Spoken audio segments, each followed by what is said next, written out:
தீரம் தீரம் வருகிறேன், உன் வழி நடந்திட ஜெபிக்க வருகிறேன்.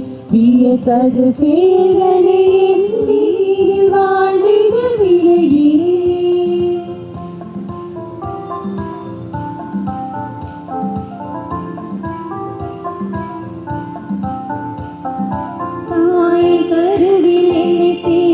கொண்டாய் கழுங்கள் பிடித்து என்னை அழைத்து வந்தாய்.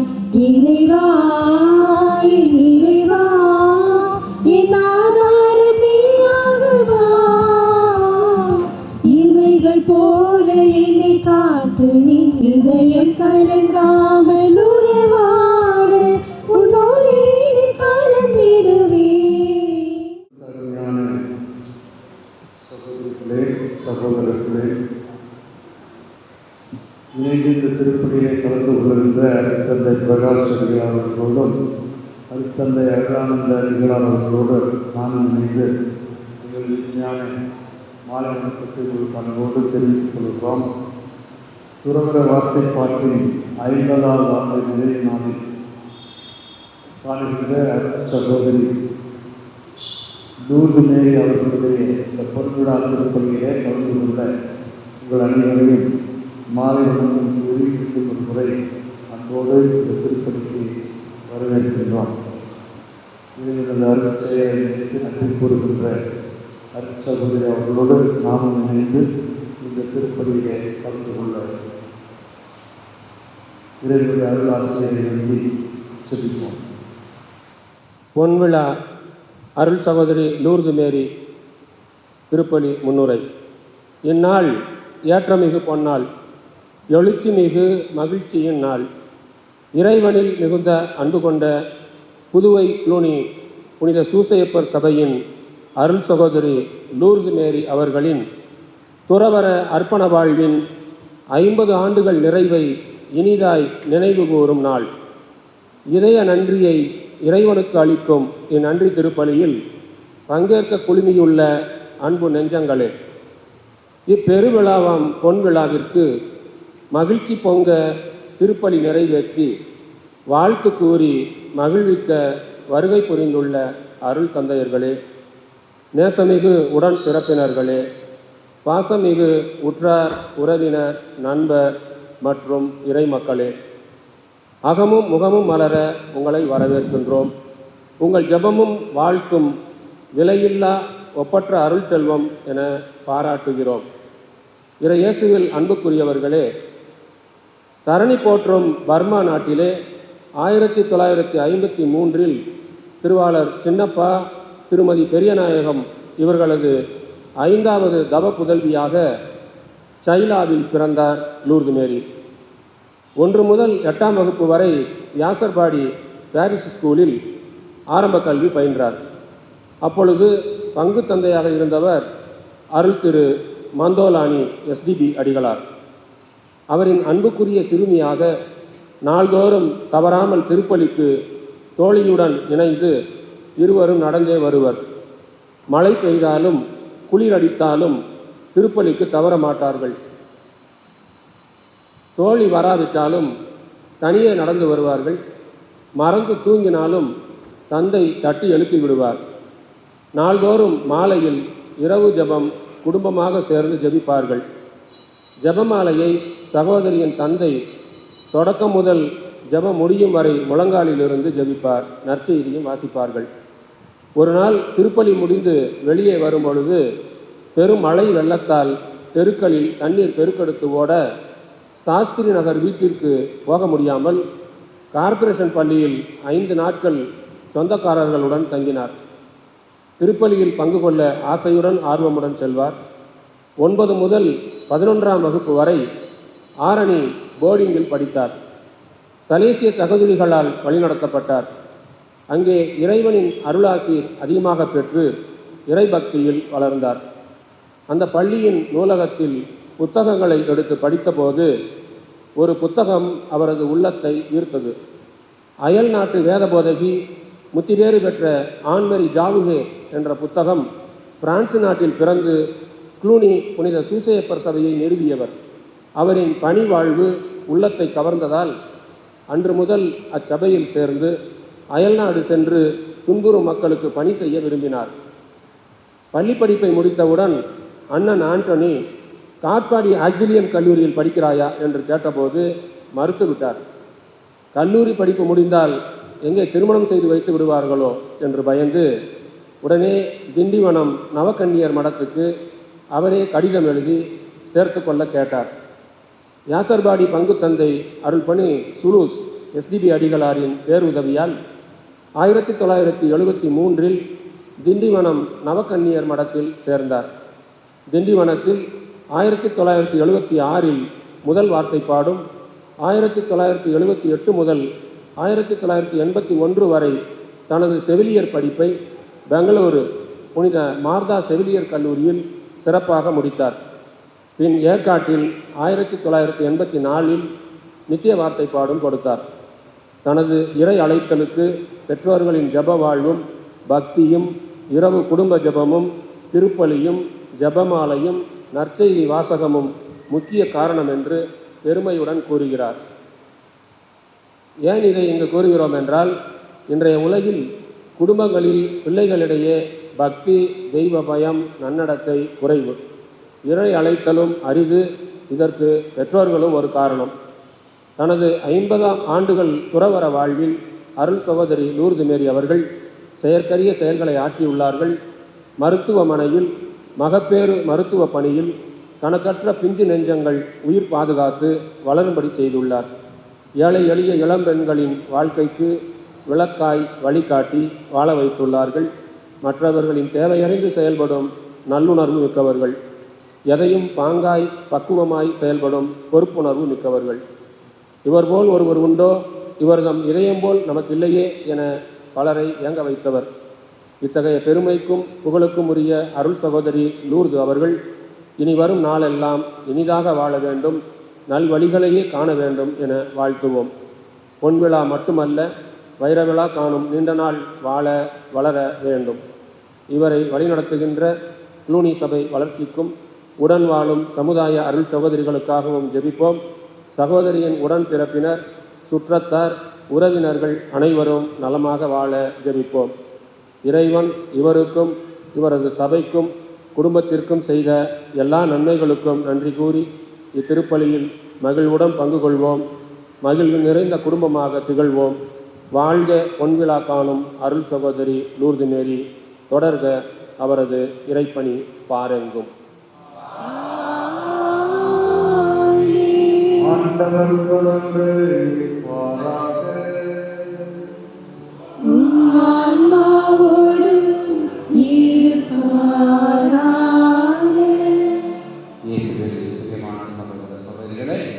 லூர்து மேரி அவர்களுடைய 50ஆம் ஆண்டு வார்த்தை பாட்டை என்ற நினைவு நாளை முன்னிட்டு அருள் சகோதரி லூர்து மேரி அவர்கள் வழியாக க்ளூனி சபையும் மற்றும் இவர் எங்கெல்லாம் பணியாற்றினாரோ அங்கெல்லாம் பல நன்மைகளையும் பல வல்ல செயல்களையும் கண்டிருப்பார்கள்.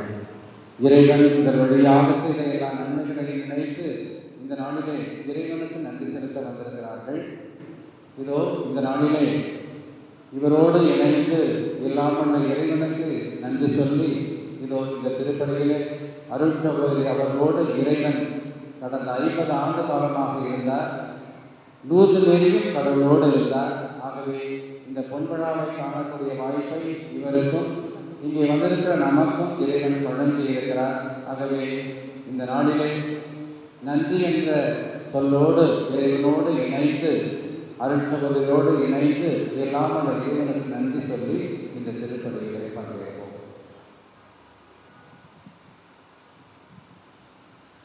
தூய மறைகளை கொண்டாட நமது குற்றம் குறைகளை ஆண்டவர்கள் மன்னித்து வருகிறோம்.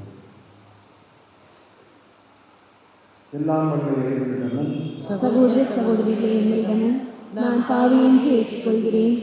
ஏனெனில் என் சிந்தனையாலும் சொல்லாலும் செயலாலும் கடமையில் தவறியதாலும் பாவங்கள் பல செய்தேன். என் பாவமே, என் பாவமே, என் பெரும் பாவமே.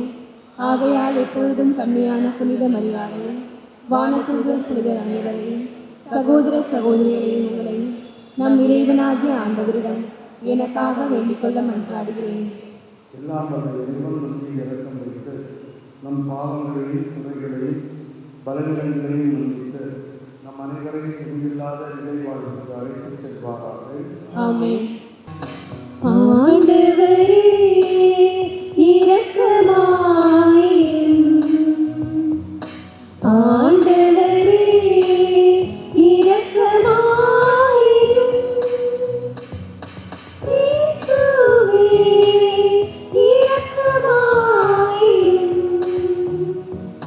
இயேசுவே இரக்கமாயிரும். ஆண்டவரே இரக்கமாயிரும். ஆண்டவரே இரக்கமாயிரும்.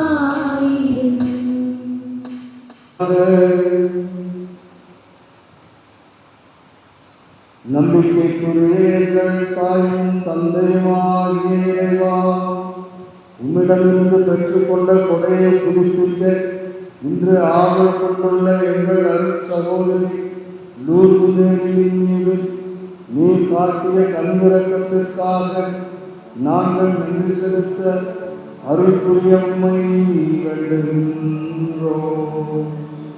அவர்களின் நிறைவான அன்பினாலே உறுதிப்படுத்தியவர்களும் இவ்வாறு அவர் ஒவ்வொரு நாளும் உமது மாட்சிக்கும் மீட்பின் செயலுக்கும் மிகுந்த ஆர்வமுடன் பணிபுரிந்து தொடர்ந்து மகிழ்வோடும் மனநிறைவோடும் வாழ அருள் புரிவீராக.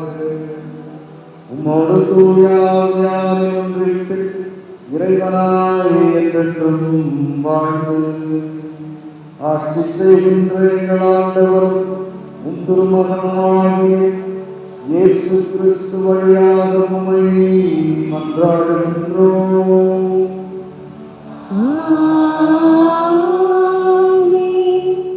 தூய ஆவி நிறைந்த எழுவரை தெரிந்தெடுங்கள். திருத்தூதர் பணிகள் நூலிலிருந்து வாசகம். அதிகாரம் 6, இறை வார்த்தைகள் 1 முதல் 7 முடிய.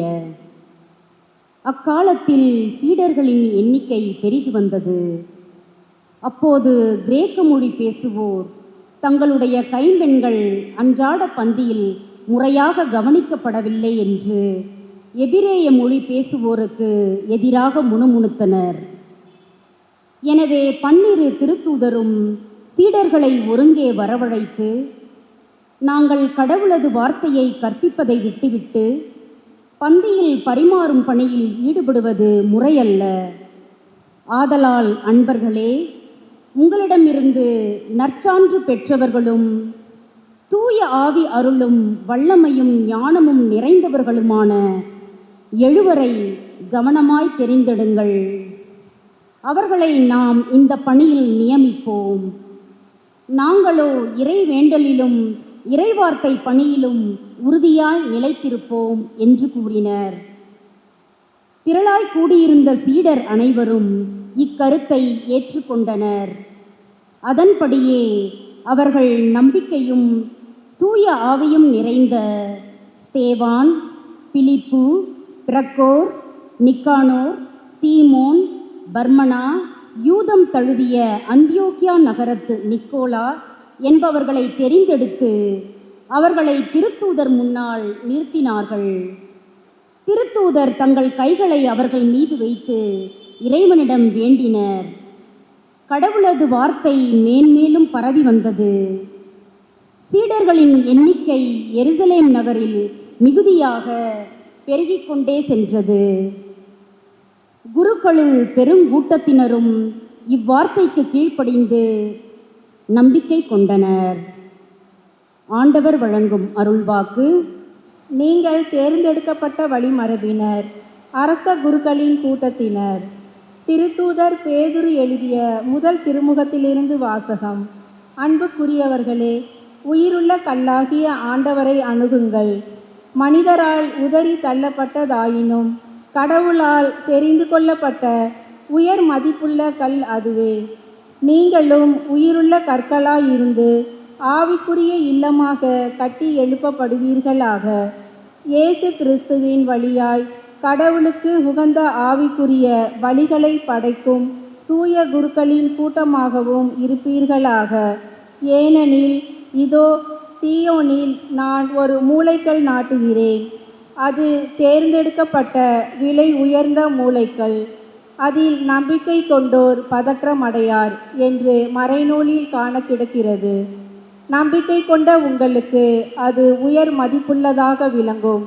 நம்பிக்கை இல்லாதவர்களை பொறுத்த மட்டில் கட்டுவோர் புறக்கணித்த கல்லே முதன்மையான மூலைக்கல்லாயிற்று. மற்றும் அது இடறு கல்லாகவும் தடுக்கி விழ செய்யும் கற்பாறையாகவும் இருக்கும். அவர்கள் வார்த்தையை ஏற்காததால் தடுக்கி விழுகிறார்கள். இதற்கென்றே அவர்கள் குறிக்கப்பட்டிருக்கிறார்கள். ஆனால் நீங்கள் தேர்ந்தெடுக்கப்பட்ட வழிமரபினர், அரச குருக்களின் கூட்டத்தினர், தூய மக்கள் இனத்தினர், அவரது உரிமை சொத்தான மக்கள். எனவே உங்களை இருளினின்று தமது வியத்தகு ஒளிக்கு அழைத்துள்ளவரின் மேன்மை மிக்க செயல்களை அறிவிப்பது உங்கள் பணி. ஆண்டவர் வழங்கும் அருள்வாக்கு.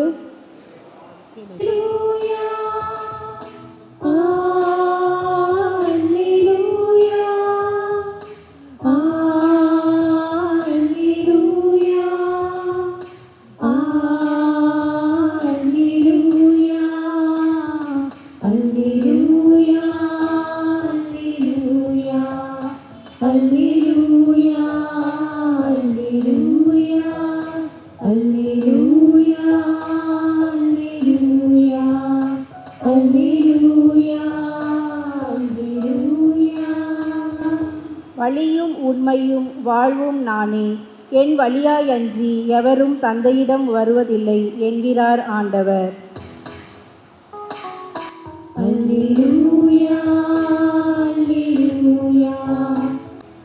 ஆண்டவர் உங்களோடு இருப்பாராக. இருப்பாராக. தூய யோவான் எழுதிய நற்செய்தியிலிருந்து வாசகம். ஆண்டவரே மாட்சி உமக்கு. அக்காலத்தில் இயேசு தம் சீடரை நோக்கி கூறியது, நீங்கள் உள்ளம் கலங்க வேண்டாம். கடவுளிடம் நம்பிக்கை கொள்ளுங்கள், என்னிடமும் நம்பிக்கை கொள்ளுங்கள். என் தந்தை வாழும் இடத்தில் உறைவிடங்கள் பல உள்ளன. அப்படி இல்லையெனில் உங்களுக்கு இடம் ஏற்பாடு செய்ய போகிறேன் என்று சொல்லியிருப்பேனா? நான் போய் உங்களுக்கு இடம் ஏற்பாடு செய்த பின் திரும்பி வந்து உங்களை என்னிடம் அழைத்து கொள்வேன். அப்போது நான் இருக்கும் இடத்திலேயே நீங்களும் இருப்பீர்கள். நான் போகும் இடத்துக்கு வழி உங்களுக்கு தெரியும் என்றார். தோமா அவரிடம், ஆண்டவரே, நீர் எங்கே போகிறீர் என்று எங்களுக்கு தெரியாது. அப்படி இருக்க நீர் போகும் இடத்துக்கான வழியை நாங்கள் எப்படி தெரிந்து கொள்ள இயலும் என்றார். இயேசு அவரிடம், வழியும் உண்மையும் வாழ்வும் நானே. என் வழியாய் அன்றி எவரும் தந்தையிடம் வருவதில்லை. நீங்கள் என்னை அறிந்திருந்தால் என் தந்தையையும் அறிந்திருப்பீர்கள். இது முதல் நீங்கள் தந்தையை அறிந்திருக்கிறீர்கள், அவரை கண்டும் இருக்கிறீர்கள் என்றார். அப்போது பிலிப்பு அவரிடம், ஆண்டவரே, தந்தையை எங்களுக்கு காட்டும், அதுவே போதும் என்றார். இயேசு அவரிடம் கூறியது, பிலிப்பே, இவ்வளவு காலம் நான் உங்களோடு இருந்தும் நீ என்னை அறிந்து கொள்ளவில்லையா? என்னை காண்பது தந்தையை காண்பது ஆகும். அப்படி இருக்க தந்தையை எங்களுக்கு காட்டும் என்று நீ எப்படி கேட்கலாம்? நான் தந்தையினுள்ளும் தந்தை என்னுள்ளும் இருப்பதை நீ நம்புவதில்லையா? நான் உங்களுக்கு கூறியவற்றை நானாக கூறவில்லை. என்னுள் இருந்து கொண்டு செயலாற்றுபவர் தந்தையே. நான் தந்தையுள் இருக்கின்றேன், தந்தை என்னுள் இருக்கிறார். நான் சொல்வதை நம்புங்கள். என் வார்த்தையின் பொருட்டு நம்பாவிட்டால் என் செயல்களின் பொருட்டாவது நம்புங்கள். நான் செய்யும் செயல்களை என்னிடம் நம்பிக்கை கொள்பவரும் செய்வார். ஏன், அவற்றை விட பெரியவற்றையும் செய்வார். ஏனெனில் நான் தந்தையிடம் போகிறேன் என உறுதியாக உங்களுக்கு சொல்கிறேன். இது கிறிஸ்து வழங்கும் நற்செய்தி.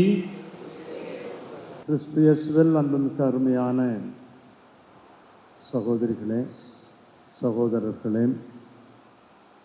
பொன்விழா காணும் அருட்சகோதரி லூர்து மேரி அவர்களே, அனைவருக்கும் பொருந்தக்கூடிய ஒரே ஒரு நிகழ்வை மட்டும் உங்களுக்கு சொல்லி இந்த மறைவுரையை முடிக்க ஆசைப்படுகிறேன். நான் சொல்லப்போகின்ற இந்த நிகழ்வு வாழையடி வாழையாக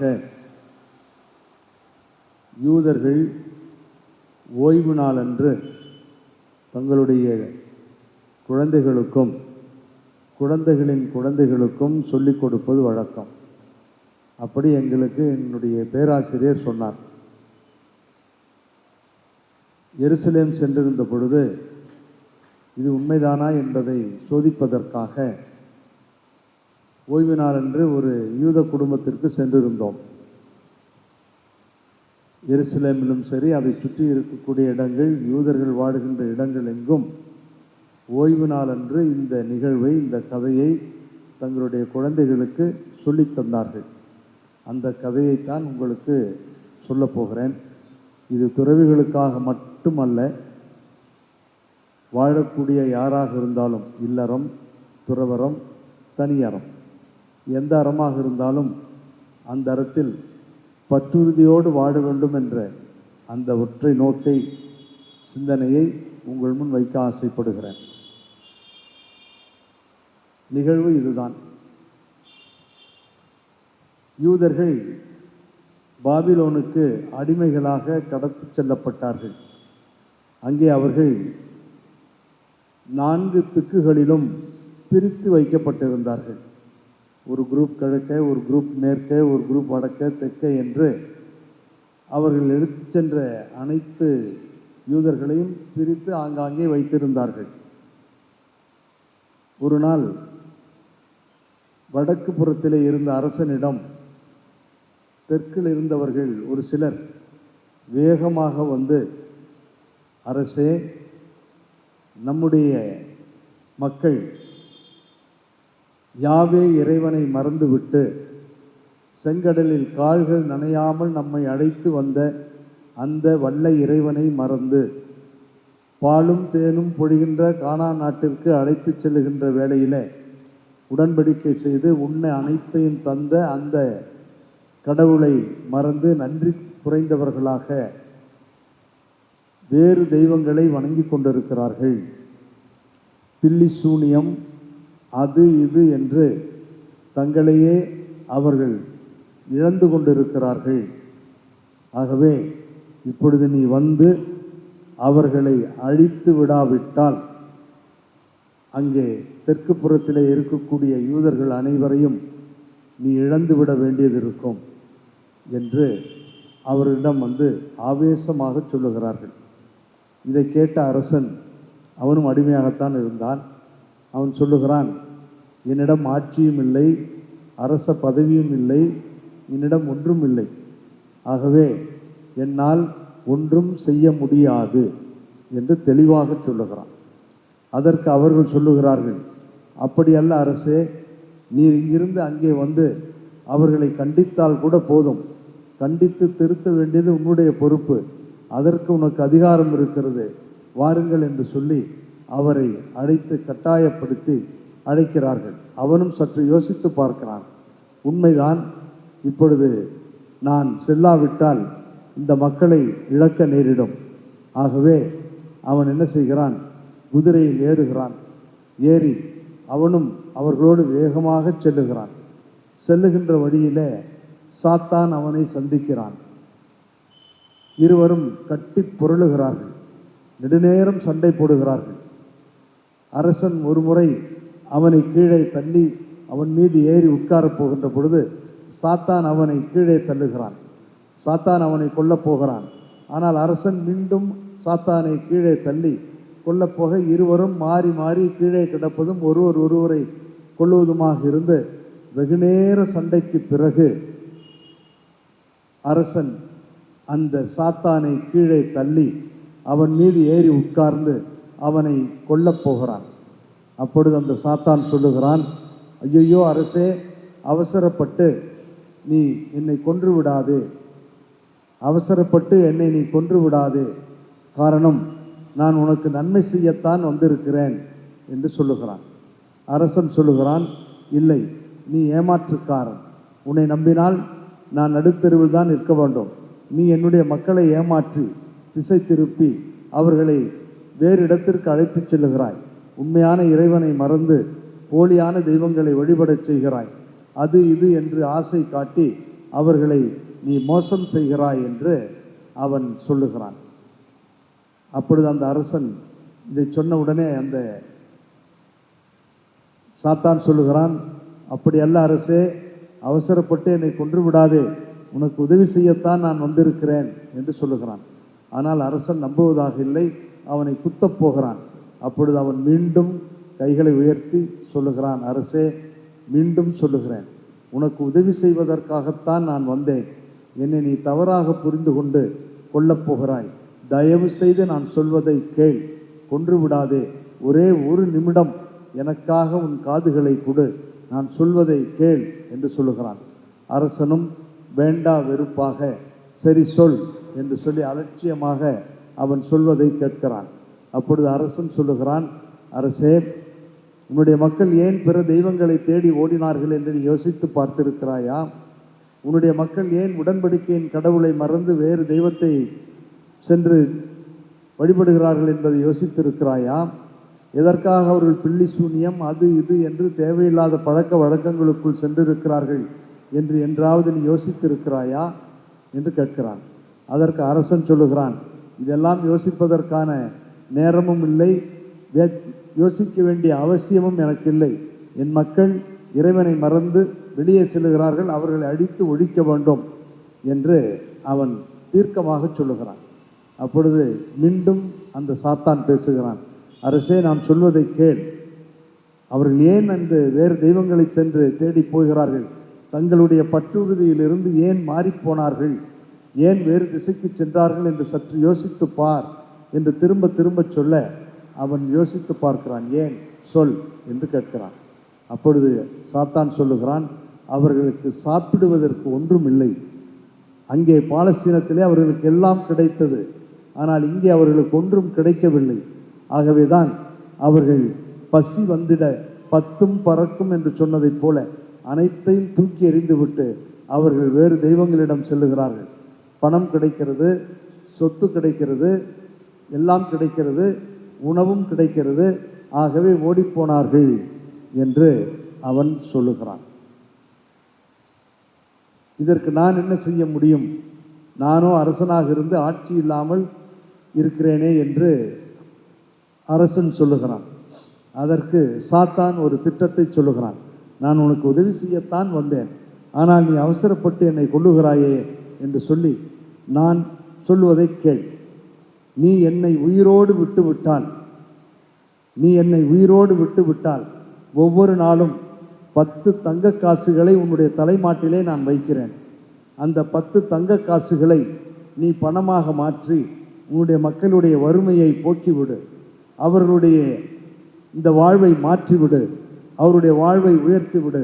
அவர்கள் ஏன் பிற தெய்வங்களை தேடி செல்லப் போகிறார்கள்? ஏன் பற்றுறுதியை விட்டு வேறு இடத்திற்கு செல்லப் போகிறார்கள்? உன்னோடு இருப்பார்கள், யாவே தெய்வத்தோடு இருப்பார்கள் என்று சொல்லுகிறான். அதற்கு அரசன் சொல்லுகிறான், இல்லை, நீ என்னை ஏமாற்றுவதற்காக இந்த திட்டத்தை சொல்லுகிறாய் என்று சொல்ல, அந்த சாத்தான், விண்ணுக்கும் மண்ணுக்கும் சத்தியமாக சொல்லுகிறேன், நான் உன்னுடைய மக்களை யாவேயிடம் கொண்டு வர வேண்டும் என்பதற்காகத்தான் இந்த திட்டத்தை சொல்லுகிறேன். நீ இந்த பணத்தை 10 தங்க காசுகளை எடுத்து அதை நீ பணமாக மாற்றி உன்னுடைய மக்களின் வறுமையை போக்கி எல்லோரும் சந்தோஷமாக இருக்க வேண்டும் என்பதற்காகத்தான் இதை சொல்லுகிறேன் என்று சொல்ல, அரசன் சற்று யோசித்து பார்க்கிறான். ஒருவேளை உண்மையாகத்தான் இருக்குமோ என்று அவன் கொல்லப்போன அந்த சாத்தானிடம் உறுதிமொழி கேட்கிறான். நீ என்னை ஏமாற்றி விட மாட்டாயே என்று கேட்க, அவன், ஒரு நாளும் நான் ஏமாற்ற மாட்டேன், கவலைப்படாதே, என்னை நீ உயிரோடு விட்டு விட்டால் ஒவ்வொரு நாளும் காலையில் நீ தூங்கி எழுகின்ற பொழுது 10 தங்க காசுகளை வைக்கிறேன், நீ அதை வைத்து உன்னுடைய மக்களுடைய வறுமையை போக்கிவிடு என்று சொல்லுகிறான். அரசனும் நம்பினான். அவனை கொல்லாமல் விட்டுவிட்டு தன்னுடைய இடத்திற்கே போகிறான். முதல் நாள் எழுகிறான். 10 தங்க காசுகள் செல்போன்கள் சினுங்குவதைப் போல சினுங்கியது. ஆஹா, என்ன அருமையான சாத்தான், சொன்னபடி செய்கிறானே, இவனல்லவா நல்ல சாத்தான், இவனை போயா நாம் கொல்லப் போனோம் என்று பெருமிதத்தோடு 10 தங்க காசுகளை எடுத்து வைத்து விட்டான். 2வது நாளும் அதே போன்று தூங்கி எழுந்தான். தங்க காசுகள் ஜொலித்தன. அருமையான இந்த சாத்தானை எவ்வளவு எளிதாக நாம் கொல்ல பார்த்தோம், தப்பு செய்ய பார்த்தோமே என்று அதையும் எடுத்து வைத்துக் கொள்கிறான். இப்படி ஏறக்குறைய 3-4 நாட்கள் தங்க காசு மின்னுவதும் தங்க காசு ஜொலிப்பதுமாக இருந்தது, சினுங்குவதுமாக இருந்தது. 5வது நாள் வந்தது. அங்கே சாத்தானும் இல்லை, சாத்தான் சொன்ன அந்த தங்க காசுகளும் இல்லை. ஆடிப்போகிறான் இந்த அரசன். ஒருவேளை மறந்திருப்பான், தாமதமாக வருவான், நாளை வருவான் என்று எதிர்பார்த்தான். அதே போன்று 4 நாட்கள் ஆகியது. தங்க காசு சினுங்கவும் இல்லை, ஜொலிக்கவும் இல்லை, ஒன்றும் இல்லை. வந்தது ஆத்திரம் அவனுக்கு. ஆகா, இந்த சாத்தான் என்னை ஏமாற்றி விட்டானே என்று எழுந்தான். அதே குதிரையில் ஏறினான். இரட்டிப்பு வேகத்திலே பறந்த அந்த சாத்தானை கொல்லாமல் விடமாட்டேன் என்று ஏறி தாண்டி அதே இடத்திற்கு போகிறான். அதே இடத்தில் அதே சாத்தான் அதே அரசனை சந்திக்கிறான். இருவரும் இப்பொழுது கட்டி புரளுகிறார்கள். நொடிப்பொழுதில் அரசன் கீழே கிடக்கிறான். சாத்தான் அவன் மீது ஏறி உட்கார்ந்து அவனை கொல்லப் போகிறான். இப்பொழுது அரசன் பேரம் பேசுகிறான். சாத்தானே, என்னை கொன்று விடாதே. 1 வாரத்திற்கு முன்பாக நீயும் நானும் இதே இடத்தில் தான் சண்டை போட்டோம். அப்பொழுது நீ இளைஞனாக, என்னை விட இன்னும் இளைஞனாக நீ இருந்தாய். இருந்தாலும் நான் உன்னை மேற்கொண்டேன். ஆனால் இன்று நீ ஒரு குடுகுடு கிழவனாக வந்திருக்கிறாய். ஊதினால் பறந்து விடுவாய் போல் இருக்கிறது, ஒடித்தால் உன்னை சுக்குநூறாக ஒடித்து விடலாம் போல் இருக்கிறது. இப்படி கிழவனாக வந்து சக்தியே இல்லாதவனைப் போல என் மீது ஏறி உட்கார்ந்து இப்பொழுது என்னை கொல்லப் போகிறாயே, என்னிடமிருந்து என்ன வெளியேறியது? இங்குதான் நீங்கள் சிந்திக்க வேண்டும் என்று நான் ஆசைப்படுகிறேன். இது சகோதரி அவர்களுக்காக மட்டும் நான் சொல்லவில்லை, நம் குடும்பங்களில் உள்ள அனைவருக்காகவுமே சொல்லுகிறேன், என்னையும் சேர்த்துத்தான் சொல்லுகிறேன். ஆகவே அவன் கேட்கிறான், என்னிடமிருந்து என்ன வெளியேறியது? நான் ஏன் தோற்று போனேன்? நீ இளைஞனாக வந்த பொழுது உன்னை மேற்கொண்ட நான் 1 வாரத்திற்குள் எதை இழந்து விட்டேன்? ஏன் தோற்று போனேன்? ஏன் இப்பொழுது நான் உன்னிடம் பேரம் பேசுகிறேன்? நான் ஏன் இப்பொழுது உன்னிடம் கெஞ்ச வேண்டியதாக இருக்கிறது? என்னை விட்டுவிடு என்று நான் கெஞ்சக்கூடிய அளவிற்கு என்ன நடந்தது? என்னிடமிருந்து என்ன வெளியேறியது? என்ன நடந்தது என்று திரும்ப திரும்ப அந்த சாத்தானிடம் கேட்கிறான். அந்த சாத்தான் சொன்ன சூத்திரத்தை தான் நம் அனைவருக்காகவும் இப்பொழுது சொல்லுகிறேன். இப்பொழுது அருட்சகோதரிகள் நீங்களும் எங்களோடு இணைந்து கொள்ளலாம். நான் சொல்லுவது எந்த அளவிற்கு உண்மை என்பதும் இந்த 50 ஆண்டுகள் எப்படி நீங்கள் வாழ்ந்தீர்கள் என்பதும் உங்களுக்கு தெரியும்.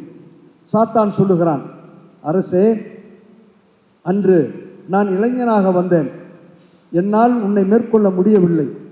என்னென்னவோ செய்து பார்த்தேன், பலமுறை உன்னை கீழே தள்ளி குத்து கொல்லப் போகின்ற பொழுது என்னால் முடியவில்லை. ஆனால் இறுதியிலே நீ வெற்றி பெற்று விட்டாய். காரணம், உன்னோடு உனக்காக யாவே தெய்வம் சேர்ந்து போரிட்டார். மீண்டும் சொல்லுகிறேன், உனக்காக உன்னோடு சேர்ந்து யாவே தெய்வமும் போரிட்டார். ஆகவே எவ்வளவுதான் முயன்றாலும் என்னால் உன்னை வெற்றி கொள்ள முடியவில்லை. காரணம், உன்னிடம் இரட்டிப்பு பலம் இருந்தது, உன்னுடைய பலம் இருந்தது, அதோடு கூட யாவேயினுடைய பலம் இருந்தது. ஆகவே யாவேயை வெற்றி கண்டவர்கள் யாரும் இல்லை என்பது எனக்கு தெரியும். இருந்தாலும் முயற்சி செய்து பார்த்தேன். உன்னிடம் இரட்டிப்பு பலம் இருந்ததால் உனக்காக உன்னோடு சேர்ந்து யாவே தெய்வமும் போரிட்டதால் எவ்வளவுதான் முயன்றாலும் என்னால் முடியாது என்பது எனக்கு தெரிந்துதான் நான் தோற்று போனேன். அப்பொழுது உன்னிடம் நல்ல குறிக்கோள் இருந்தது. என்னுடைய மக்கள் பிற தெய்வங்களை தேடி போகிறார்களே, என்னுடைய மக்கள் உயிருள்ள இந்த இறைவனை மறந்து வேறு தெய்வங்களிடம் போகிறார்களே, அவர்களை கொண்டு வர வேண்டும் என்ற உயர்ந்த குறிக்கோள் உன்னிடம் இருந்தது. ஆகவே அந்த குறிக்கோளுக்காக, நீ கொண்டிருந்த அந்த நல்ல எண்ணத்திற்காக யாவே உன்னில் உனக்காக சேர்ந்து போரிட்டார். இப்பொழுது அந்த தெய்வம் போரிட தயாராக இல்லை. காரணம் இப்பொழுது உன்னிடம் நல்ல குறிக்கோள் இல்லை. நான் பார்த்துக்கிறேன், கொண்டு வருவார். இப்பொழுது உன்னிடம் அந்த குறிக்கோள் இல்லை.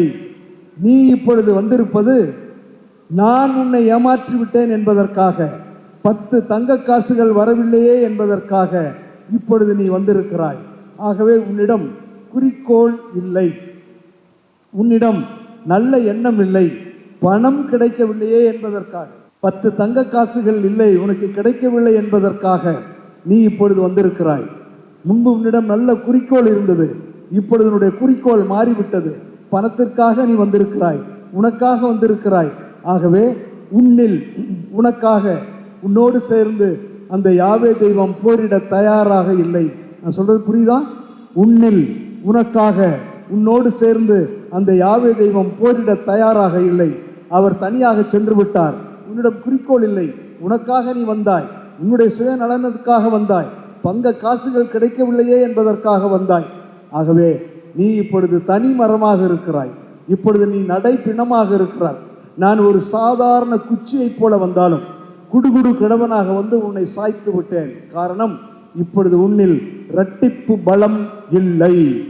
உன்னுடைய சொந்த பலத்தால் நீ வந்தாய், உன்னுடைய சொந்த பலத்தை என்னால் வீழ்த்துவது மிக சுலபம். ஆகவே உன்னை சாய்த்து விட்டேன் என்று சொல்லுகிறார்.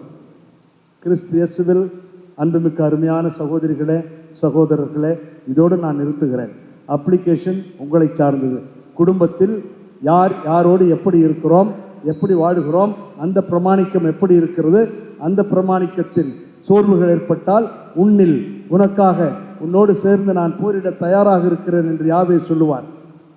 குறிக்கோள்கள் மாறுமையானால், குறிக்கோள்கள் வேறு விதமாக இருக்குமேயானால், சாக்குப்போக்குகள் சொல்லக்கூடியவர்களாக இருக்குமானால், துறவிகளாக இருக்கட்டும், இல்லறவாசிகளாக இருக்கட்டும், யாராக இருந்தாலும் குறிக்கோள் மாறுகின்ற பொழுது நாம் தனி மரங்களாகிறோம், தனி ஆட்களாகிறோம். உன்னில் உனக்காக உன்னோடு சேர்ந்து யாவே தெய்வம் போரிட தயாராக இல்லை. நீ தனி மரமாக இருக்கிறாய், அம்மனமாக இருக்கிறாய், நடைப்பிணமாக இருக்கிறாய். உன்னை மேற்கொள்வது எனக்கு மிக எளிது என்று ஆண்டவர் சொல்லி நம்மை சாய்க்கக்கூடும். ஆகவே யாரோடு சேர்ந்து வாழுகிறோம், பற்றுறுதி எதிலே வைத்திருக்கிறோம், நம்முடைய வாழ்வு எதை அடிப்படையாக கொண்டிருக்கிறது, நம்முடைய வாழ்வு எதை அடிப்படையாக கொண்டு இருக்க வேண்டும் என்று சகோதரி அவர்களுக்கு நன்றாக தெரியும், துறவிகளுக்கு தெரியும், இல்லறவாசிகளாகிய உங்களுக்கும் அது தெரியும். எதை விடுத்து வேறு குறிக்கோளை மாற்றிக்கொண்டிருப்போமையானால் மகிழ்ச்சி, மனநிறைவு, சந்தோஷம், குடும்பத்தில் ஒற்றுமை இவைகள் காணாமல் போவதற்கான வழிகள் ஏராளமாக இருக்கின்றன. இதையே அப்படியே புரட்டி போட்டால் துறவிகளுக்கும் அதே தான். ஆண்டவர் மீது கொண்டிருக்கின்ற பற்றுறுதி குறைய பணம், காசு, பதவி, பட்டம் என்று அலைகின்ற பொழுது, போலியாக வாழ்கின்ற பொழுது அங்கேயும் உண்மையான மகிழ்ச்சி இல்லாமல் போய்விடும். ஆண்டவர் சொல்லுகின்ற அல்லது சாத்தான் சொல்லுகின்ற அந்த சுத்தரத்தை சொல்லி முடிக்கிறேன். உன்னில் உனக்காக உன்னோடு சேர்ந்து யாவே தெய்வம் போரிட தயாராக இல்லை. காரணம், உன்னிடம் குறிக்கோள் மாறிவிட்டது. குறிக்கோள் மாறுகின்ற ஒவ்வொரு நேரங்களிலும் இறைவன் நம்மை தனியாக விட்டு விடுகிறார். வாழ்க்கை நம் கையில், துறவரம் நம் கையில், வளமும் நலமும் தருவது ஆண்டவர். குறிக்கோளை மாற்றாமல், தடுமாறாமல், சற்றும் பின்வாங்காமல் வாழ வளர அன்னையினுடைய இந்த வேளாங்கண்ணி இந்த திருத்தலத்தில் செபிப்போம். சகோதரி அவர்கள் 50 ஆண்டுகள் இந்த குறிக்கோளை மறக்காமல் தெளிவாக வாழ்ந்ததற்காக நன்றி சொல்லுவோம். நாமும் நம்முடைய குறிக்கோள், நம்முடைய குடும்பம், இல்லறம், துறவரம் எதுவாக இருந்தாலும் குறிக்கோளின்படி வாழ வளர அருள் வேண்டுவோம். வல்ல இறைவன் நல்லருள் பொழிவார். ஆமென். என்றும் வாழும் எல்லாம் வல்ல இறைவன் நம்மையும் நாம் இன்று ஜெபிக்கக்கூடிய எல்லா ஜெபங்களையும் சொல்லி ஆசீர்வதிக்க வேண்டும் என்று ஜெபிப்போம். வழிகாட்டும் இறைவா, கால சூழ்நிலைகளுக்கு ஏற்ப திரு ஆவியை வழிநடத்தி வருகின்ற திருத்தந்தை லியோ அவர்களையும், ஆயர்கள், அருள் பணியாளர்கள் மற்றும் இங்கு குழுமியுள்ள இறை மக்கள் அனைவரும் உமது வல்லமையால் ஆட்கொள்ளப்பட்டு இறையேசுவுக்கு சான்று பகர உம்மை மன்றாடுகிறோம். உங்கள் பதில். எல்லாம் வல்ல இறைவா, எங்கள் மன்றாட்டை கேட்டருளும். சமாதானத்தை கொண்டு வந்தேன் என்ற இறைவா, போரினால் அமைதியை இழந்து பல்வேறு இடர்பாடுகளை சந்தித்து துன்பங்களில் தவிக்கும் நாடுகளுக்கு இடையே அமைதி பேச்சுவார்த்தை நடத்தி மக்களை அரவணைத்து வாழ்ந்திடுமை மன்றாடுகின்றோம். வல்லமை நிறைந்த இறைவா, இதயம் இருப்பது ஒன்று, அதை உம்மிடம் தருவது நன்று என்று துறவரம் என்ற நல்லறத்தை மிகச்சிறப்பாக 50 ஆண்டுகள் நிறைவு செய்து சாதனைகள் பல படைத்த அருட்சகோதரி லூர்து மேரி அவர்களுக்கு வழங்கிய கொடைகளுக்கும் நன்மைகளுக்கும் கோடான கோடி நன்றி கூறி இனிவரும் வாழ்க்கை பயணத்தில் தொடர்ந்து துணை நின்று வரங்களும் கொடைகளும் வழங்கி எண்ணங்கள், எதிர்பார்ப்புகள், கனவுகள், தேவைகள் அனைத்தும் நிறைவு செய்து உமது கண்ணின் மணியாய் நலமுடன் காத்திட வேண்டும் என்று இறைவா உம்மை மன்றாடுகின்றோம். எல்லாம் வல்ல இறைவா, எங்கள் மன்றாட்டை கேட்டருளும். அமைதியின் தெய்வமே இறைவா, பொன்விழா காணும் அருள் சகோதரியும் உடன் பிறந்தவர்களையும் அவர்களது குடும்பத்தினர்களையும் உற்றார் உறவினர், நண்பர்கள் மற்றும் இவ்விழாவிற்கு சிறப்பு விருந்தினர்களாக வருகை புரிந்துள்ள சுற்றத்தினர் அனைவரையும் உமது அருள் ஆசிரியரால் நிரப்பிடவும், அனைவரையும் கரம் பிடித்து வழிநடத்திடவும், உமது அன்பின் பராமரிப்பை பேணி காத்திடவும், எங்கள் குடும்பங்களில் இறை அழைத்தல் பெருகிடவும் உம்மை மன்றாடுகிறோம். எல்லாம் வல்ல இறைவா, எங்கள் மன்றாட்டை கேட்டருளும். நம்பிக்கையின் தெய்வமே இறைவா, இவ்வுலகில் ஒரு குடும்பமாய் உறவுகளோடு உறவாடி வாழ்ந்து இம்மண்ணுலக வாழ்வை கடந்து விண்ணுலக வாழ்வை நாடி வந்துள்ள அருள் சகோதரி லூர்து மேரி அவர்களின் பெற்றோர் திருவாளர் சின்னப்பா, திருமதி பெரியநாயகம் அவர்களுக்கும் உடன் பிறந்தார் குடும்பங்களில் மரித்த ஆன்மாக்களுக்கும் மற்றும் உற்றார் உறவினர்களாக மரித்தவர்களுக்கும் முடிவில்லா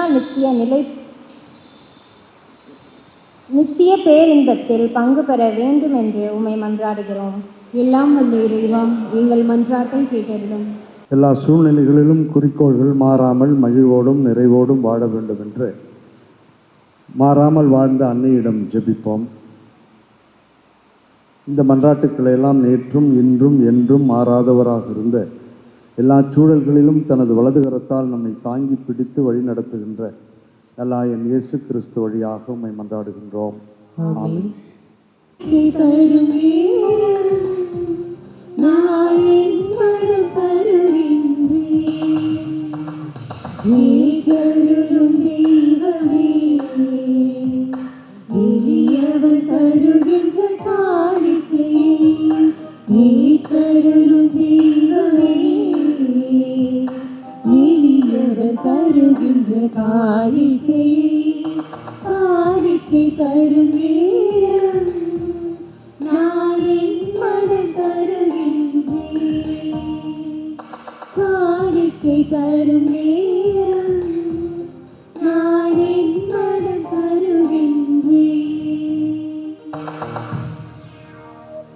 சகோதரிகளே, சகோதரர்களே, மகிழ்வோடும் மகிழ்ச்சியோடும் நாம் கொடுக்கும் இந்த நன்றி திருப்பலி எல்லாம் வல்ல தந்தையாகிய ஏற்றதாகும்படி சேர்த்து ஜெபிப்போம். ஆண்டவர் தமது பெயரின் புகழ்ச்சிக்காகவும் மாட்சிக்காகவும் நமது நன்மைக்காகவும் புனித திரு அவையின் அனைத்து நலனுக்காகவும் உமது கையிலிருந்து பலியை ஏற்றுக்கொள்வாராக. அருளே உருவாயும் தந்தையுமாகிய இத்தனை ஆண்டுகளாக நேர்மையான நம்பிக்கையுடன் எங்கள் சகோதரி உறுதியை இன்று புதுப்பித்து உறுதிப்படுத்த விரும்புகின்ற தம் அர்ப்பணத்தை எங்கள் காணிக்கைகளோடு ஏற்றுக்கொள்ளும். தூயாவியாரின் ஆற்றலால் உம் அன்பு திருமகனின் சாயலுக்கு அவர் மென்மேலும் ஒத்திருக்க கண்புடன் அருள் புரிவீராக. எங்கள் ஆண்டவராகிய கிறிஸ்து வழியாக உம்மை மன்றாடுகின்றோம்.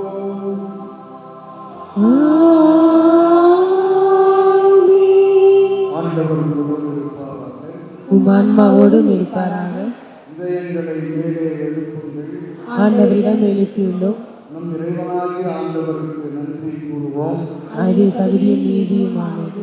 தூயவரான எங்கள் தாயும் தந்தையுமாகிய இறைவா, என்னாலும் எங்களிடத்திலும் சிறப்பாக இன்று இந்த பங்கில் அன்னையினுடைய இந்த திருத்தலத்திலிருந்து 50 ஆண்டு பொன்விழா காணுகின்ற சகோதரியோடும் மற்றும் வந்திருக்கின்ற அனைவரோடும் சேர்ந்து நாங்கள் உம்மை போற்றுவதும் உமக்கு நன்றி செலுத்துவதும் உம்மை புகழ்வதும் மெய்யாகவே தகுதியும் எங்களுக்கு மகிழ்வும் நிறைவும் தருகின்ற செயலுமாகும்.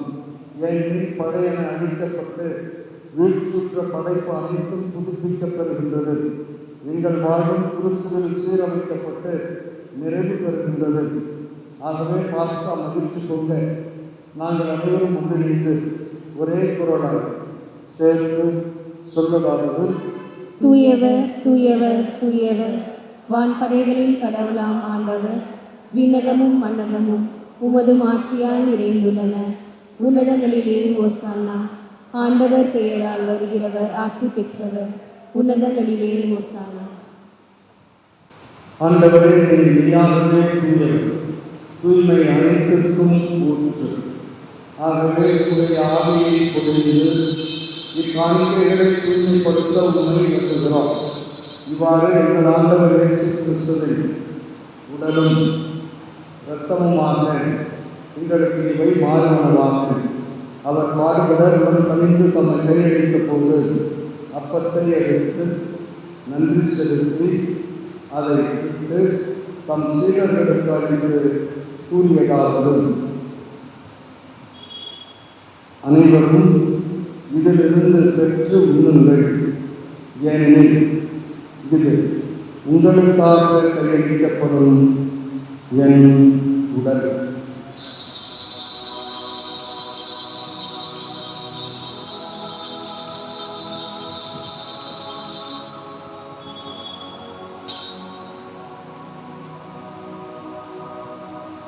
அவனுமே இரவு விருந்தை அருந்திய பின் இன்னத்தையும் எடுத்து மீண்டும் உமக்கு நன்றி கூறி தம் சீடர்களுக்கு அழைத்து அவர் கூறியதாவது: அனைவரும் இதிலிருந்து பெற்று பருகுங்கள், ஏனெனில் இது புதிய நிலையான உடன்படிக்கைக்கு உரிய என் இரத்தத்தின் இன்னும் இது பாவம் மன்னிப்புக்கு என்று உங்களுக்காகவும் பலருக்காகவும் சிந்தப்படும். இதை என் நினைவாக செய்யுங்கள்.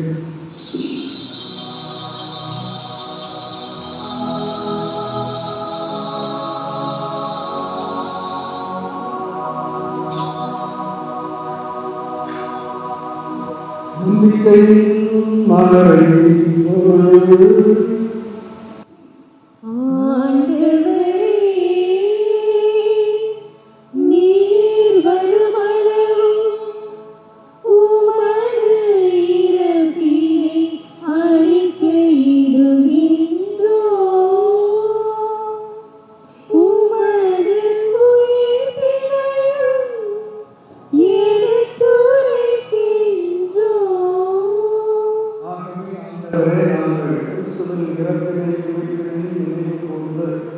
வாழ்வுடன் அப்பத்தையும் நீர்வழியில் இன்னத்தையும் நமக்கு ஒப்புக் கொடுக்கின்றோம். உம் திரும்பும் நின்று ஊழியம் புரிய தகுந்தவர்களென தகுதியில்லாத நன்மைகளை ஏற்றுக்கொண்டு எனவே உமக்கு நன்றி செலுத்துகின்றோம். மேலும் கிறிஸ்துவின் உடலிலும் இரத்தத்திலும் பங்கு கொள்ளும் எங்கள் அனைவரையும் தூய ஆவியால் ஒன்று சேர்க்க வேண்டும் என உம்மை தாழ்மையுடன் மன்றாடுகின்றோம். ஆண்டவரே, உலகையும் பலரையும் உமது நினைவுகூர்ந்தருளும். எங்கள் திருத்தந்தையோ எங்கள் ஆயத்தார் எல்லா திருப்பிள்ளைகள் ஆகிய அனைவரும் உமது திரு அவை அன்பில் இடைப்பெற செய்ததும் இவ்வுலகிற்கு உயிரம் அழைத்துக் கொண்ட சின்ன நாயகம் சிஸ்டர் ஆகிய அதிகாரி நினைவு கூர்ந்ததும் உன் திருமணத்தோடு இவருக்கு இடத்தில் இணைக்கப்பட்டிருந்த இவர் உயிர்க்கும் அவரை போல இருக்க செய்ததும். எல்லாம் வல்ல இறைவா, அருள் சகோதரி, லூர்து மீது. இவர் வழியாக கடந்த 50 ஆண்டு காலமாக நீ செய்த எல்லா நன்மைகளையும் நினைத்து இவர் வார்த்தை காட்டை ஏற்ற நினைவு நாளாம் என்று உமக்கு நாங்கள் நன்றி கூறுகின்றோம்.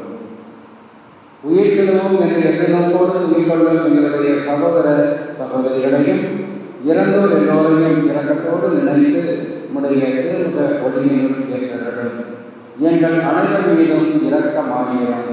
கடவுளின் கண்ணின் தாயான புனித மரியா, அவருடைய கணவனான புனித யோசேப்பு, புனித திருத்தூதர்கள், இவ்வுலகில் உகந்தவராய் இருந்தோர் ஆகிய புனிதர்கள் அனைவருடனும் நாங்கள் நிலைப்பாட்டில் பங்குகள் தகுதி பெற்று உன் திருமகன் இயேசு கிறிஸ்து வழியாக உம்மை புகழ்ந்தேற்றும் வரம் அருள உம்மை கொண்டாடுகின்றோம்.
உமது இரக்கத்தின் உதவியால் நாங்கள் பாவத்திலிருந்தும் பாவச்சூழல்களிலிருந்து விடுதலை பெற்று யாதொரு தேவையற்ற கலக்கமும் இன்றி நலமாக இருப்போமாக.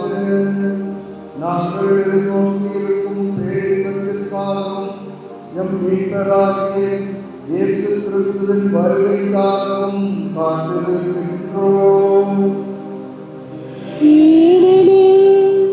ஆட்சியும் வல்லமையும் மாட்சியும் என்றென்றும் உமதே. ஆண்டவரே இயேசு கிறிஸ்துவே, அமைதியை உங்களுக்கு விட்டுச் செல்கிறேன், என் அமைதியை உங்களுக்கு அளிக்கிறேன் என்று உம் திருத்தூதர்களுக்கு மொழிந்தீர். எங்கள் பாவங்களையும் குறைகளையும் பலவீனங்களையும் உமது திரு அருளின் நம்பிக்கையை கண்ணோக்கி உமது திருக்குடத்திற்கு ஏற்ப அதற்கு அமைதியையும் எங்கள் குடும்பங்களுக்கு ஒற்றுமையையும் குழந்தைகளுக்கு ஒளிமயமான எதிர்காலத்தை அனைவருக்கும் நல்ல உடல் சுகத்தை தந்து வழிநடத்துவீராக. என்றென்றும் வாழ்ந்து ஆட்சி செய்கின்றவர் நீரே.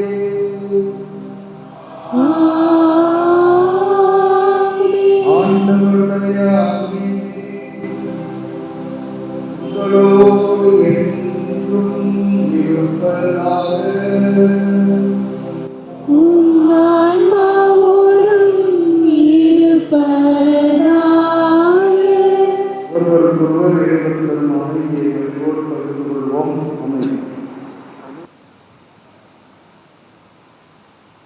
உலகின் பாவங்களை போக்கும் இறைவனின் செம்மறியே எங்கள் மேல் இரக்கமாயிரும். உலகின் பாவங்களை போக்கும் இறைவனின் செம்மறியே எங்கள் மேல் இரக்கமாயிரும். உலகின் பாவங்களை போக்கும் இறைவனின் செம்மறியே எங்களுக்கு அமைதியை அளித்தருளும். இதோ இறைவனின் செம்மறி, இவரே உலகின் பாவங்களை போக்குகிறவர். இவர் தருவதற்கு அழைக்கப்பட்டிருக்கின்ற நாம் அனைவரும் பேசுகிறோம். ஆண்டவரே, நீர் நிலத்தில் எழுந்தருள நான் தகுதியற்றவன். ஆனால் ஒரு வார்த்தை மட்டும் சொல்லியிருக்கேன், எனது ஆன்மா நலமடையும்.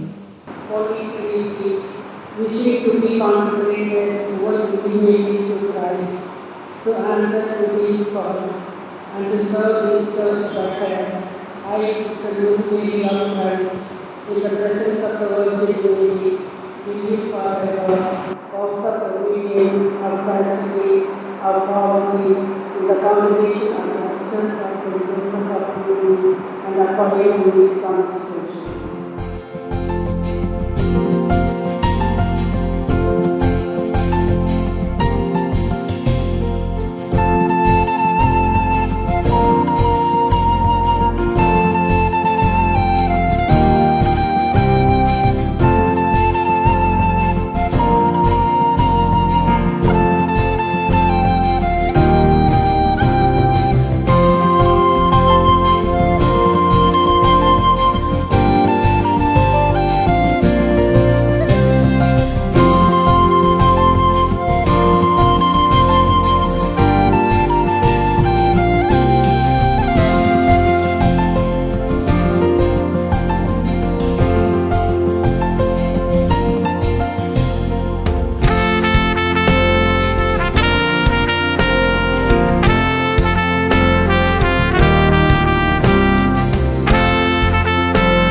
பாடல் பாடுங்கள், அவரை புகழ்ந்தேற்றுங்கள், அவர் தம் உயர்த்தது செயல்கள் அனைத்தையும் எடுத்துரையுங்கள்.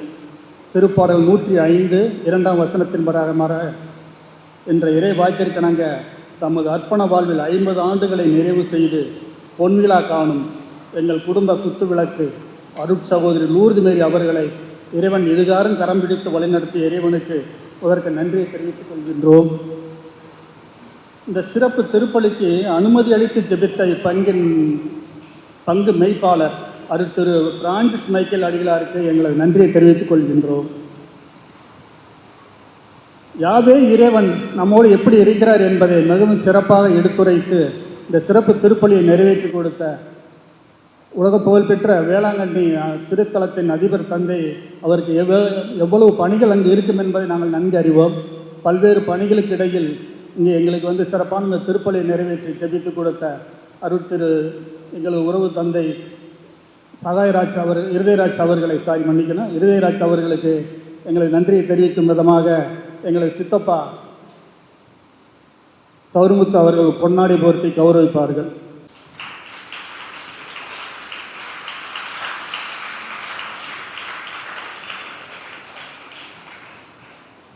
எங்களை எளிய அழைப்பினை ஏற்று பல்வேறு பணிகளுக்கிடையில் வருகை புரிந்த தரங்கம்பாடி பங்கு மெய்ப்பாளர் திரு அருளாந்து அடிகளார் அவர்களுக்கு எங்களது சித்தப்பா அருளாந்து அவர்கள் பொன்னாடை போர்த்தி கௌரவிப்பார்கள்.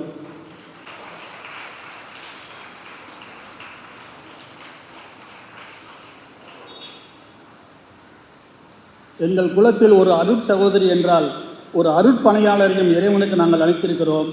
அவர்தான் இயேசு சபை குருவானவர் அருட்பணியாளர் பிரகாஷ் அவர்களுக்கு எங்கள் சித்தப்பா சந்தியாக அவர்கள் பொன்னாடை போர்த்தி கௌரவிப்பார்கள்.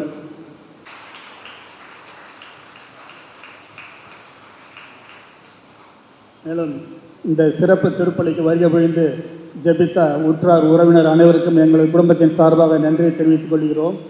இதனைத் தொடர்ந்து ஒரு சிறு விருந்து ஒன்று ஏஆர் கிராண்ட் மண்டபத்தில் ஏற்பாடு செய்யப்பட்டிருக்கிறது. அனைவரும் விருந்துண்டு மகிழ்ந்து செல்லுமாறு உங்களை அன்போடு பணிவோடு கேட்டுக்கொள்கிறோம். நன்றி, வணக்கம். எனது அத்தை சிஸ்டர் லூர்துக்கு ஒரு 2 இது அவங்களை வாழ்த்தி சொல்வதற்கு.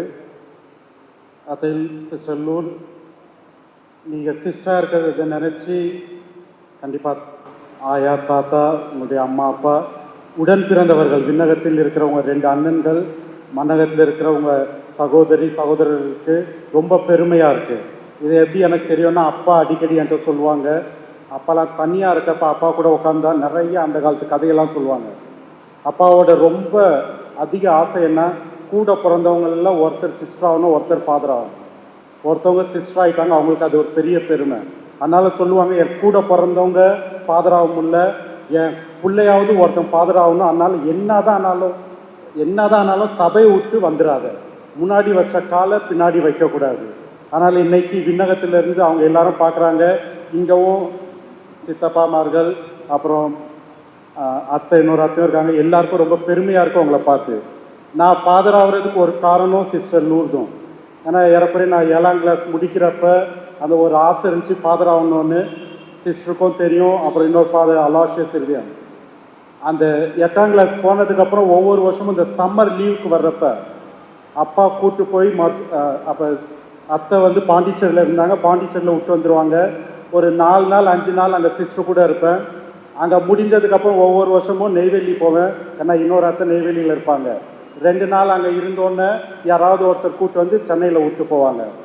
ஒவ்வொரு வருஷமும் அவங்க கூட இருந்தது. அதுக்கப்புறம் ஃபாதர் ஆனதுக்கப்புறமும் அங்கே அப்புறம் காரைக்காலில் சிஸ்டர்லாம் பார்த்தா சொல்கிறது. அப்புறம் நானே பார்த்துருக்கேன் பாண்டிச்சேரிலையும். ஏழை மக்கள் நோயாளிகளுக்காக எப்பொழுதுமே தயாராக இருப்பாங்க ஏதாவது சேவை செய்யணும்னு.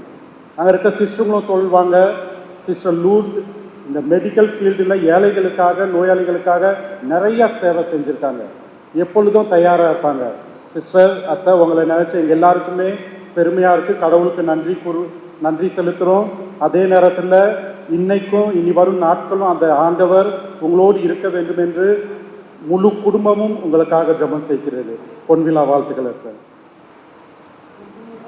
தந்தையர்களே, பாசமீது உற்றார் உறவினர் உடன்பிறப்பினர்களே, ஆவலுடன் வாழ்த்த வந்திருக்கும் நண்பர்களே, என் ஆன்மா ஆண்டவரை ஏற்றி போற்றுகின்றது. என் இதயம் அக்களிப்பால் மகிழ்ச்சியால் நிறைந்துள்ளது. அர்ப்பண வாழ்வில் 50 ஆண்டுகள் நிலைத்து நின்று இறைபணி ஆற்ற அருள் ஆசீர் பொழிந்து காத்து வழி நடத்தி வருகின்ற இறைவனுக்கு நன்றி பல கூறி வணங்குகிறேன். கடவுளால் அபிஷேகம் செய்யப்பட்ட ஆன்மீக தந்தையர்களை, நீங்கள் அனைவரும் இணைந்து எனக்காக நன்றி திருப்பலி நிறைவேற்றியதற்காக, உங்கள் வருகைக்காக வாழ்த்துக்களுக்காக இருகரம் குலுக்கி நன்றி கூறுகிறேன். சிறப்பாக அருமையான கருத்து நிறைந்த இறைவனோடு நாங்கள் ஐக்கியமாகி ஒன்றித்து வாழ நல்ல மறையறை வழங்கிய அருட்தந்தை இளையராஜ் அடிகளாருக்கு என் இதய நன்றியை கூறுவதோடு என் ஜபத்தில் நாள்தோறும் நினைவு கூர்ந்து ஜபிக்கிறேன் என்பதையும் கூறுகிறேன். இன்றைய ஜூபிலி விழா சிறப்பாக அமைய தேவையான அனைத்து வசதிகளையும் உதவிகளையும் இன்றைய ஜூபிலி நல்லபடியாக நிறைவேற அனுமதியும் வழங்கிய நமது பங்கு தந்தை பிரான்சிஸ் மைக்கேல் அடிகளார் அவர்களுக்கு இதய நன்றியை தெரிவித்துக் கொள்கிறேன். இங்குதான் இந்த இடத்தில் எனது அழைத்தலை பெற்றேன் என்று பெருமையுடன் கூறிக்கொள்வதில் மகிழ்கிறேன். நான் சிறுமியாக இருந்தபோது ஒரு ஓலை குடிசையில் தான் நாள்தோறும் மாலை நேரத்தில் ஜெபமாலை ஜெபிப்போம். இன்று அழகிய கோவிலாக அன்னைக்கு அர்ப்பணிக்கப்பட்ட தேவாலயமாக பார்ப்பதில் வியப்படைகிறேன். துறவர பொன்விழா நன்றி திருப்பலியில் பங்கு கொண்டு எனக்காக இறையாசி பெற்று தந்திட பாட்னாவில் இருந்து வருகை புரிந்திருக்கும் அருட்தந்தை பிரகாஷ் எனது நெஞ்சுமான அடிகளாருக்கு நன்றி கூறுவதோடு எல்லாம் வல்ல இறைவன் எல்லா நன்மை நலன்களால் நிரப்பி தம் அன்பின் அரவணைப்பில் பாதுகாத்து வழிநடத்திடவும் அவருடைய பணியின் எதிர்பார்ப்புகள் நிறைவு பெறவும் மன்றாடுகிறேன். மேலும் எனக்காக பலியுப்பு கொடுத்து ஜெபித்த ஃபாதர் அருளாந்து தரங்கம்பாடி பங்கு தந்தைக்கும் என் ஜெபம் கலந்த நன்றிகள். என் அன்பார்ந்த உடன் பிறப்பினர், குடும்பத்தினர், உற்றார் உறவினர்கள், விருந்தினர்கள், நண்பர்கள், உங்கள் வருகையால், ஜெபத்தால், ஆசிரால் இந்த விழா இனிதே நடைபெற்றது என்று உள்ளம் மகிழ்ந்திட பாசம், நேசம், அன்பும் அனைத்தும் உங்களுக்கு என்று நன்றி கூறுகிறேன். நாள்தோறும் என் ஜெபத்தில் உங்கள் அனைவரையும் மறவாமல் நினைத்து ஜெபிக்கிறேன். மீண்டும் வருகை புரிந்த அனைவருக்கும் மிக்க நன்றி.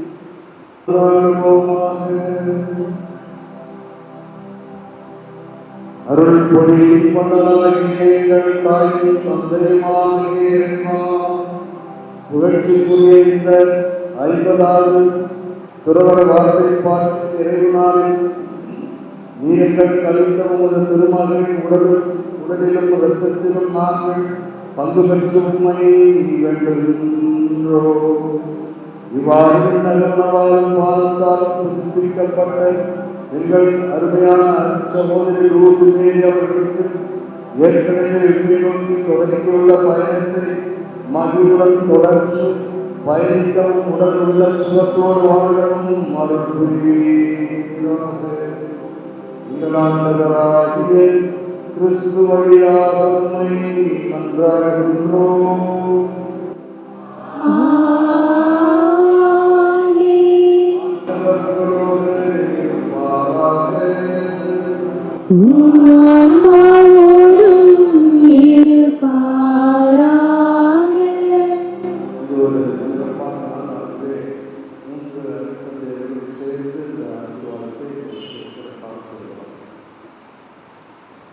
எல்லாம் வல்ல இறைவன் தந்தை மகன் தூய ஆவியார் உங்கள் மீது தங்கி வழிநடத்தி ஆசீர்வதிப்பார்.